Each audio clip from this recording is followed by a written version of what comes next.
There we go. All right. I think we're ready to move forward then. So a little agenda for today's discussion. We'll start with an introduction on some folks who are on the line from the Focus team, and then give a background on what Focus on Energy is. We'll talk about give some context on why we arrived at the Save to Give challenge for Wisconsin's rural behavior pilot, and talk a little bit about why we're focusing on rural communities, what we mean, and why we're focusing on energy actions. We'll also be given some of the details about how the pilot works, what we mean when we say that this is a pilot, and how communities can apply if they're interested. And at the end, we have a question and discussion portion, but I think we've got a pretty small group here. I think we can keep it informal and a little bit more conversational. I think you should see a chat feature at the bottom of your screen where you could type in any questions as we go along. And then one of my colleagues can mention to me whatever questions you guys have before we advance.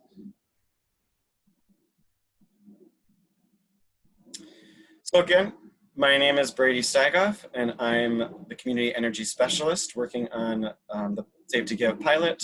I'm also joined with some others from the Focus on Energy team, including Katie Jones, who's also the project manager. We've got Bridget French, Scott Semrock, Frank Barth, and Matt Bromley. So pretty good representation today. We'll be able to answer any questions that you have. And to share a little bit more about my role as Community Energy Specialist, I'm sort of the community liaison for the selected communities.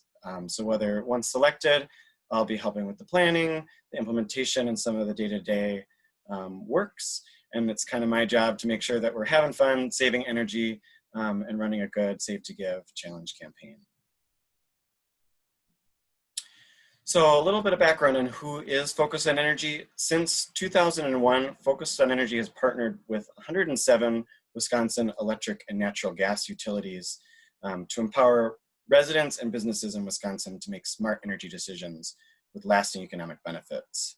So the mission of Focus on Energy is to share information, resources, and financial incentives that benefit all Wisconsinites by implementing energy projects that otherwise wouldn't happen, or in some cases, happen years sooner than scheduled.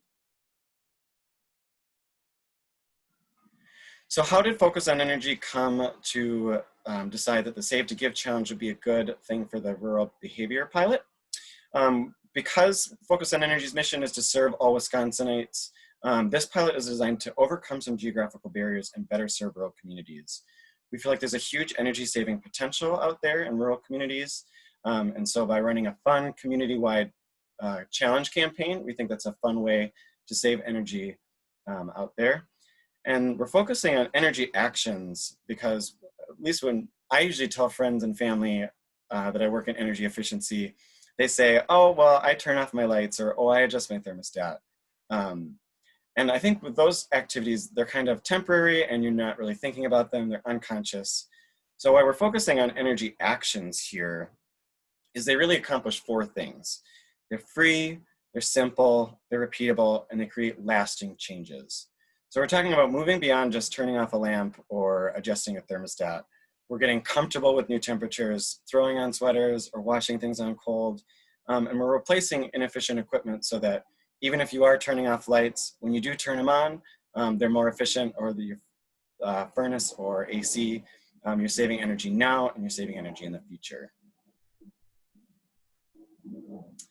What is a pilot? Well, you probably did something like this in your 7th grade science project, but just to make sure we're all on the same page, I often say, it's not what I don't know that concerns me, it's what I think I know that just ain't so.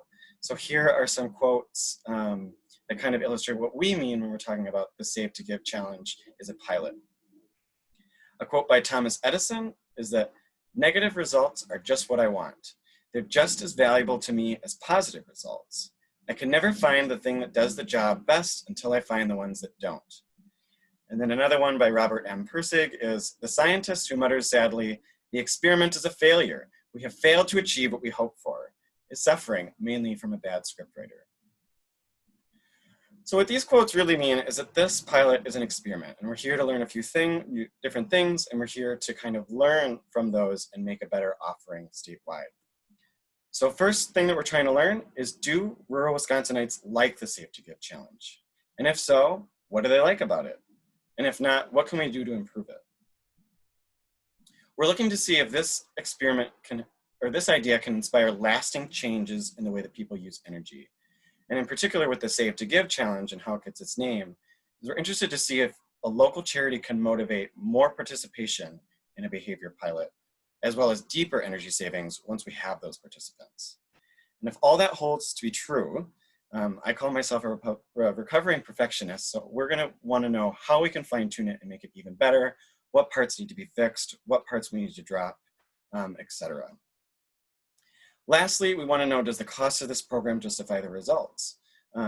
Here with energy efficiency, we're here to save more dollars than we're spending in communities, and we're looking for long-term energy actions that we know are worth a lot, whether to residents' wallet, for the environment, or for the economy, but we want to see that those are true and realized, and then we want to make sure that changes in energy usage are worth the effort that's put into this program. So how does the Save to Give Challenge work? I think this is what a lot of you on the call are here to learn about. So I'm going to break it down into 8 steps, and then Katie will collect any questions. I think I'll answer some as we go. So I'll begin with the first one, which is where we're at today, at community selection. So interested communities are encouraged to apply on the Focus on Energy website. And then our team is going to be busy reviewing those applications and choosing 2 for the pilot. And the reason we're only choosing 2 is, again, we want to start small. This is an experiment. We want to learn with the small cohort the most we can, and then scale it up larger if that's what we feel is best. Once we select 2 communities, that's when we begin our planning phase. And so for this, we start out with some onboarding meetings with community leaders to help establish what do the next weeks, months, year look like for the community participating in the Save to Give Challenge.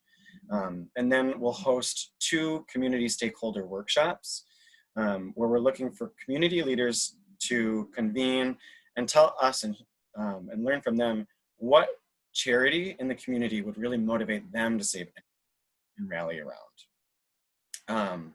And with that, we're going to hope to educate those community leaders on how they can start helping us sign up residents for the program as well. After we take what we learn from those stakeholder workshops to design a campaign, the campaign is really where the action is going to be happening in the Save to Give Challenge.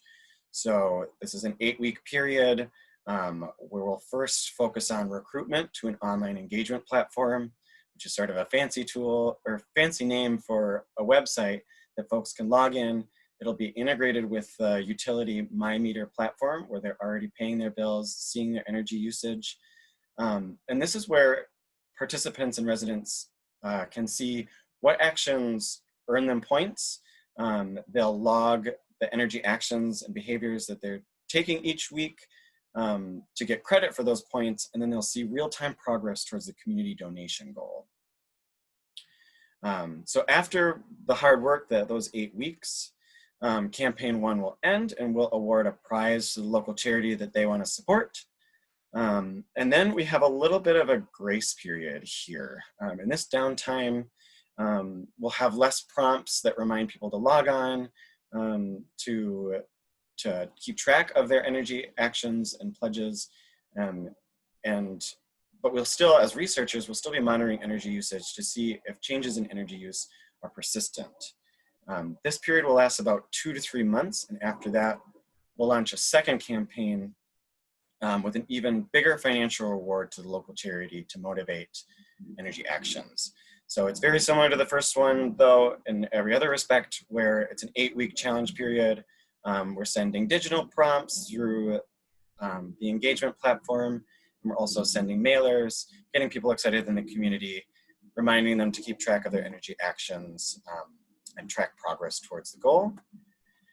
Then again, we'll host another prize after the campaign 2 ends. And I think with this overview, I want to mention that between the two campaigns, the local charity can achieve a maximum of $25,000, which we find is really exciting and we find motivating. And we hope the communities find that motivating as well. And we're going to try to work out with whatever the community size, how do we allocate those funds so that we motivate the maximum energy savings, but also have an achievable goal so that we can reward the local charity as well. And after that campaign 2 ends, most of the really high engagement parts of the energy challenge will be over. But the research will continue and we'll be measuring to see how much behavior changes stick and how persistent they are. So I know that's a lot. Katie, I don't know if we've got some questions coming in after that. Oh, Katie, I think you're on mute. That's always fun.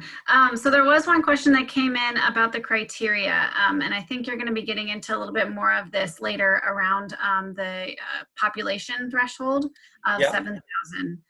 So if you'd like to speak to that now or later. Yeah, I think it's going to come up, so someone's thinking ahead. Any others before we move forward?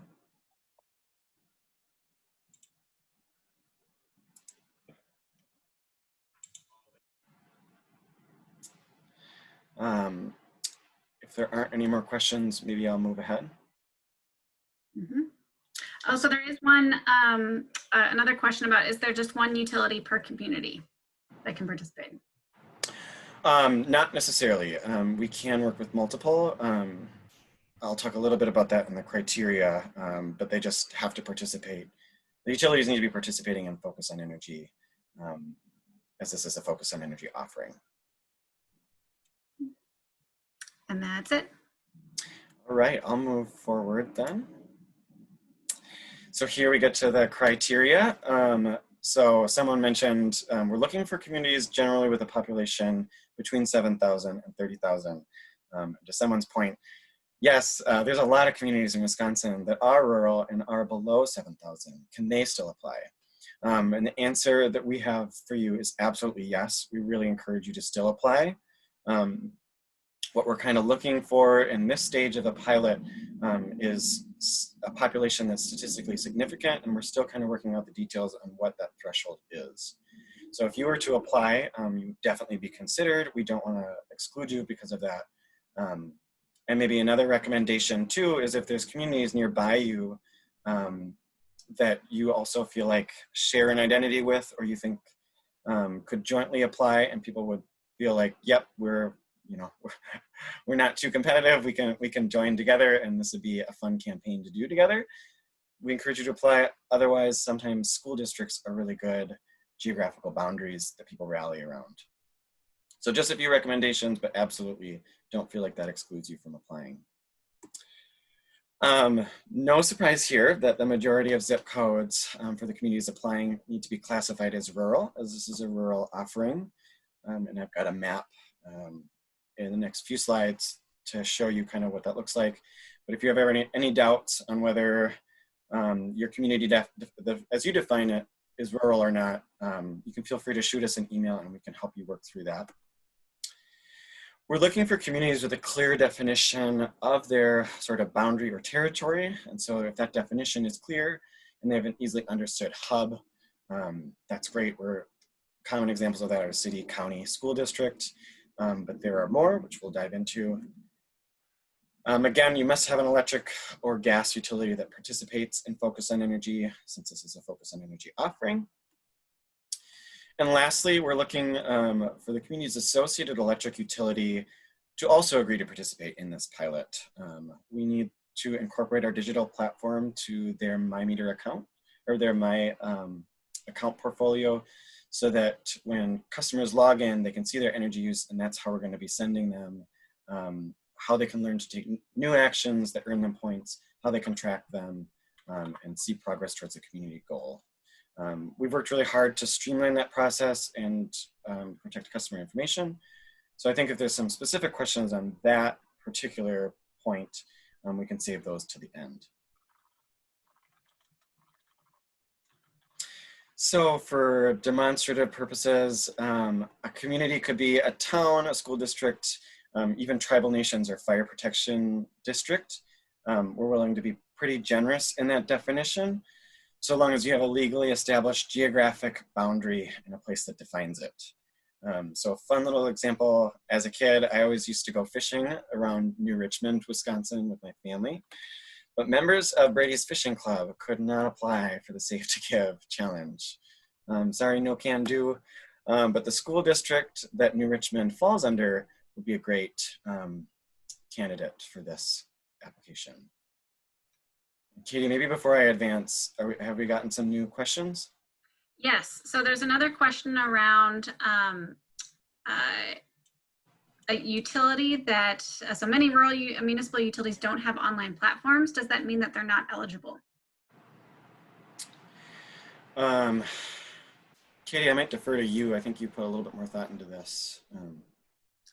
So in that situation, we would, it would definitely be a conversation point, but it definitely does not exclude your utility from participation.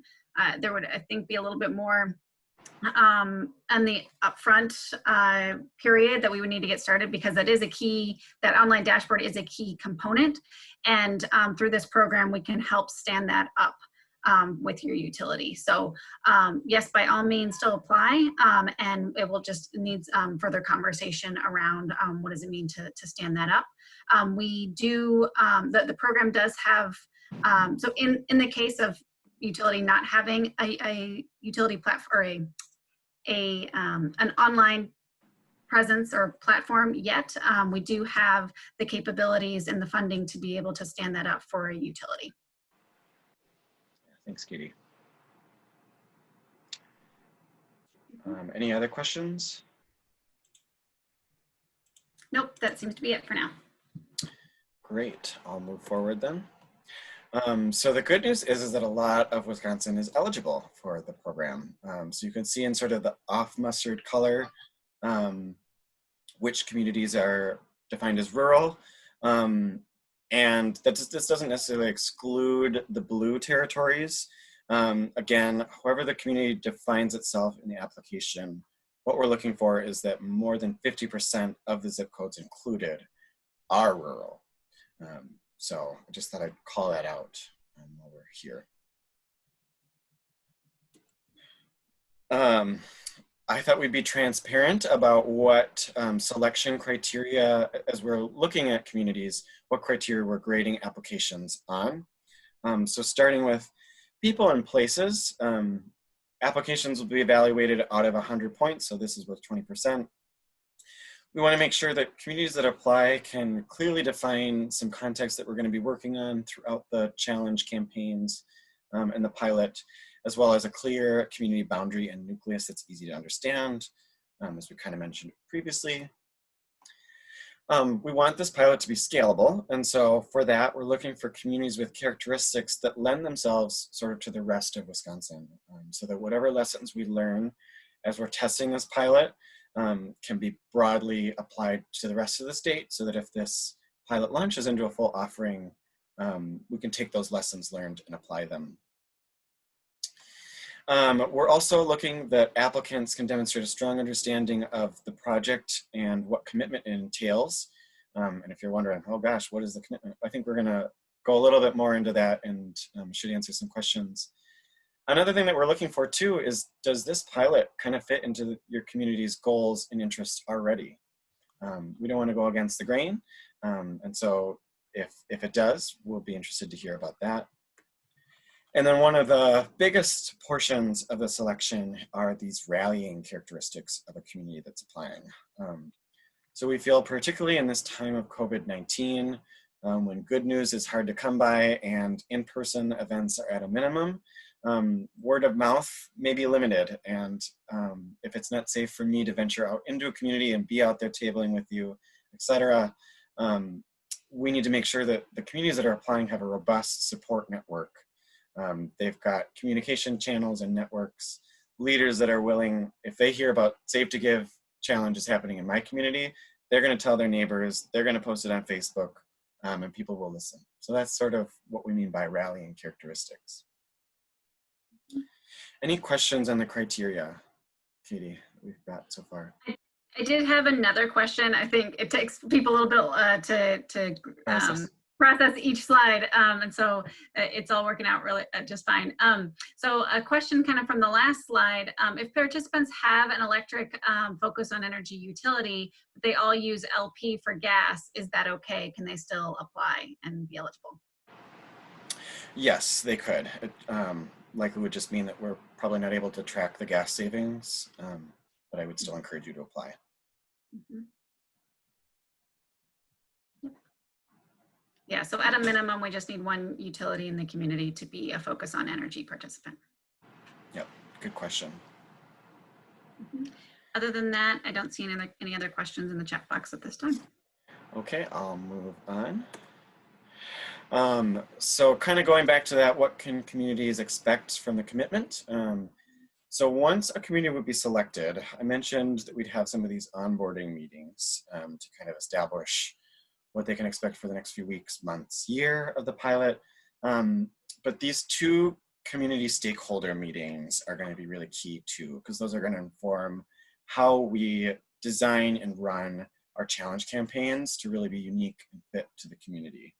So we're going to be leaning heavily on community stakeholders and people who are active and attend meetings to learn from them how they can encourage their neighbors to participate and what messaging their neighbors in their community will respond to. Do they like messaging about savings for their wallet, or do they like messaging about this is good for the environment, things like that? What energy actions inspire them or motivate them, and which ones are they less interested in? Kind of things of those nature. How the money will be used if they win. So this is, again, we want to hear from communities what local charity is motivating for them to participate in this program. So just some examples we've thrown out are to update the children's section of the library, new equipment for the fire department, upgrading the high school theater, stadium, or science lab, or maybe a new space for the local food bank. For the local charity, we're looking at a 501(c)(3). But other than that, we really want to hear from communities what they think is going to motivate them to participate and save energy on their behalf. And for cities or communities that are like, oh no, another public meeting, I want you to rest assured that that's kind of what we, the Focus on Energy staff, are also here to help support. We're facilitators. We can help facilitate the meetings in both communities. We can help iron out those details and be the energy expert in the room. And we can also help with the communication materials so that you don't have to run these challenge campaigns on your own. As long as you can let us know, here's some newsletters, here's a newspaper, all we need is some text. We'll send that over to you, and it'll be as simple as a copy and a paste. Any questions that came in as I explained that, Katie? Not at this time. Sounds good. So the campaigns, I think this is really where the action happens, and I think it's best explained from a resident's perspective. So after we host those 2 stakeholder meetings and we've designed a challenge campaign, the heavy focus will be on recruitment for the beginning.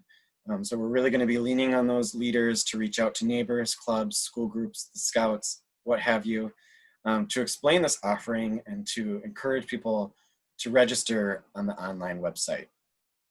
Once they do so, that's how they get started. They'll receive mailed materials on kind of what this program is, what they can expect, which actions earn them the most points, how they track progress, make pledges, and see progress towards the community-wide goal.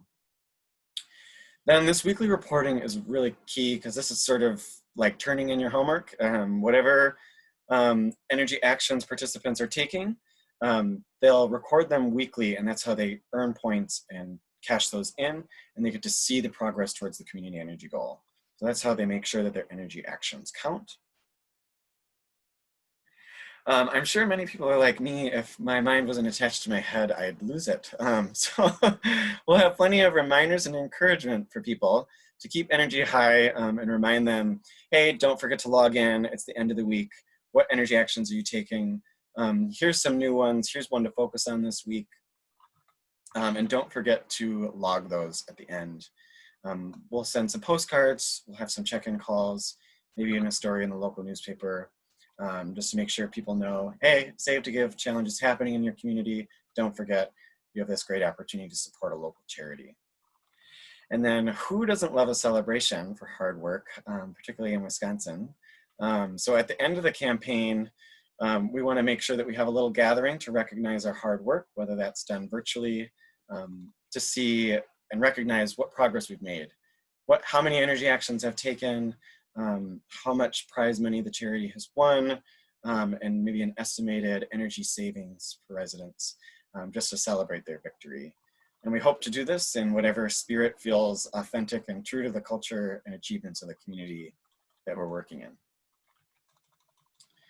So Katie, did any questions roll in from that section? Otherwise, maybe I can give people a moment to process too.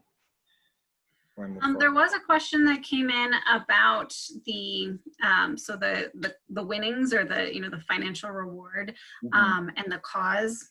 That's how those are selected. Can you talk a little bit more about how that's selected? Yeah, I think we're still ironing out some of the details. Like I said, what we want to balance is creating a community donation goal based on points. So again, people take actions to earn the points, and we'll want to make that scalable to whatever size of a community.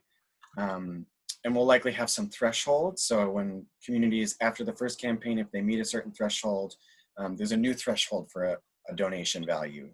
And we'll also have we're hoping to have some dollars allocated so that if they participate in another focus on energy offering, such as recycling refrigerators or ordering an home energy kit, they can get a direct donation to the charity for that action. We want to make sure that we have those kind of thresholds so that we keep motivating people to save more energy and keep excitement throughout the full year. And we also want to make sure that the second campaign is even more motivating and doesn't feel like just some of the same. So I hope, yeah, go ahead. And on the number of charities, can you kind of speak to that? And you keep saying a singular charity. What does it mean if if a community wanted to have more? Yeah, right now we're really thinking one charity, just to kind of rally around, to make sure that there's not information overload.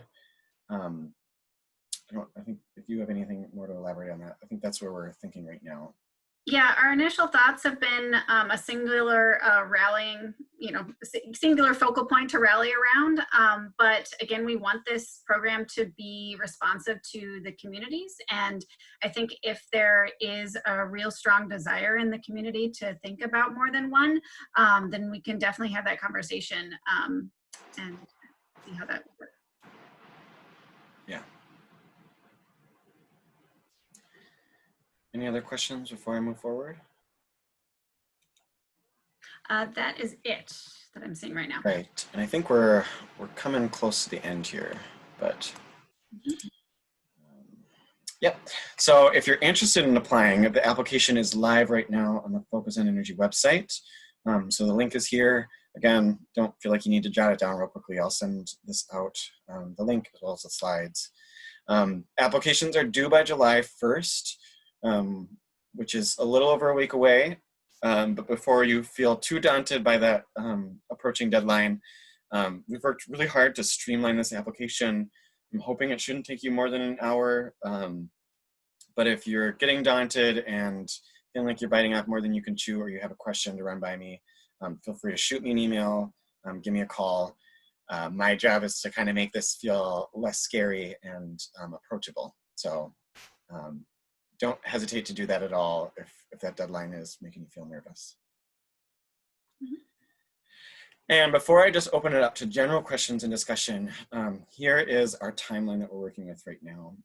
So July 1st is the deadline to apply. We're going to be working fast and furious to review those candidates and select a finalist in early July, so that by late August, or late July, early August, we can start having those onboarding meetings with the community, establishing what the next few weeks and months look like, and then host and schedule those community meetings where we kind of decide what this campaign looks like to make it unique to the community. And then come September, when you're thinking about apple orchards and leaves changing color, we'll hope to launch our campaign. And with that, I will open it up to any questions or discussion that folks want to have. Yeah, so I've got a couple that have come in. Since you were just talking about timeline, I think I'll ask that one first. So it was mentioned it's a very short timeline to have governmental bodies officially agree to participate. Can we apply and then work with them to get them on board afterwards? I think that would be a conversation we'd want to have just ahead of time, and kind of gauge how confident you feel like there would be support. I used to work in local government, so I know, this processes and hoops to go through. But I think we want to make sure that the community is behind this. So I think if you want to shoot me an email and just say that you're working on that, that'd be my recommendation. Mm-hmm. Yeah, and we can go from there. I think I agree. And then there's another question. This is getting more on the technical side. Can we explain more how the My Meter integration would work? Yeah, I can do my best if you want me to take a first stab. One of our subcontractors is working on that platform, and from what I understand, it integrates with the customer information system to make sure that customer data is protected and private. And they sort of build this as an extension tool. So it doesn't really change anything that you have right now. It just sort of is this add-on, which makes it really easy to plug and play. It's a more streamlined process. And they work with more than 12 communities in Wisconsin already. So they're well versed in privacy and protecting customers' information. I think, Katie, I don't know if you have anything to elaborate or if that touched on it. Yeah, I think that that was a good explanation. And if there are more very specific questions around that, we're happy to take that and run them by our technical team.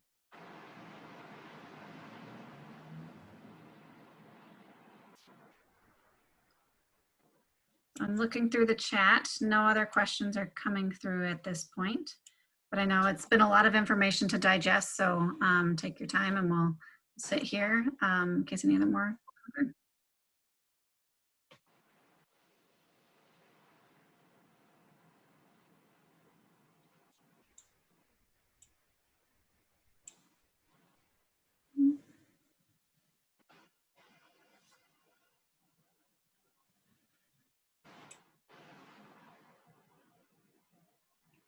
So there's another question that came in. If there are multiple utilities in a township or school district, how would that work? Yeah. That is a great question. Brady, you want to take it? Yeah, so it's most important that at least one for this pilot is participates in Focus on Energy and is willing to be in this pilot. Ideally, we'd have them all. We've worked with communities before where there are multiple utilities, and sometimes part of the way we handle that is just education on who is your electric utility or your gas utility. Sometimes customers are confused by that. Not everybody's an energy nerd like I am, so I think just specify that in your application or shoot me an email, and we can just have a conversation about it, but it shouldn't necessarily be an automatic disqualifier or anything like that that you need to worry about. Yeah, it's just one of those complexities that would have to be worked out. And I would say the other thing is Brady can help you, think through what is the best way to approach that in your application. So if you're considering, should I be applying as this township or as this school district, we can help you think about, about those utility territories and what may make the strongest application in terms of simplifying the number of utilities to streamline that and make it easier to and more likely to become a full participant in the pilot.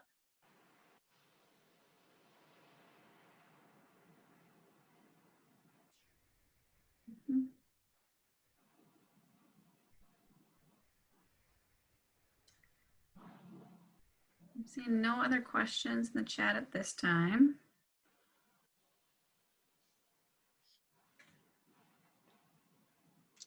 We give folks a few more minutes if Mhm. they're just noodling on it. And maybe I'll just share, I'm hoping within the next hour to get these slides and the application link out to everyone, just so that they have them and have all the information and my contact information as well.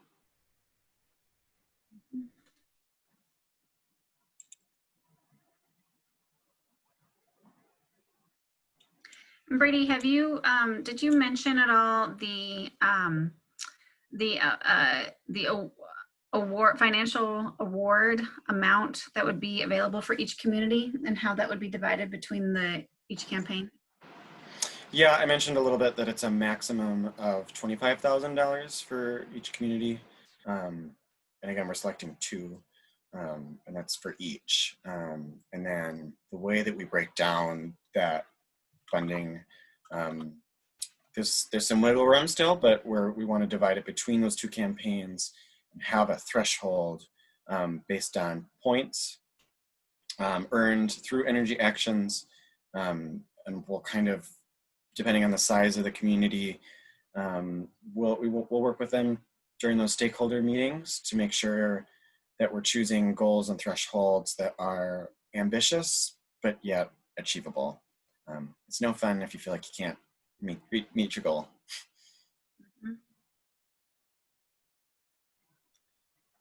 Right. Well, I think those are all the questions that we've gotten here. So Brady, you want to wrap us up? Yeah, I will end the recording, so everybody's gonna hear that in just a second, I think.